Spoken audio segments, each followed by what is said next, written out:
खाद लेने के लिए अहले सुबह से किसानों की लगी रही लंबी लाइन। प्रखंड मुख्यालय बिहियां स्थित किसान भवन में सोमवार को यूरिया खाद बंटने की सूचना पाकर भारी कुहासे और ठंडी के बीच हजारों की संख्या में पहुंचे किसानों की लंबी कतारें लगी रही। खाद लेने के लिए महिलाओं व पुरुषों की लाइन में पूरे दिन धक्का मुक्की होती रही, जिससे लोगों में हो हल्ला होता रहा। वहीं विधि व्यवस्था बनाए रखने को लेकर पुलिस बल की भी तैनाती की गई थी, ताकि आसानी से बिना किसी हो हंगामा के लोगों को खाद उपलब्ध कराया जा सके।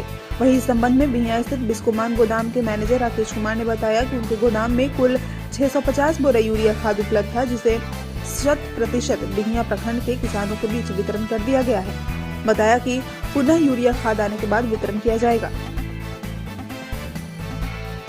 भोजपुर न्यूज के लिए बिहियां से राजकुमार की रिपोर्ट।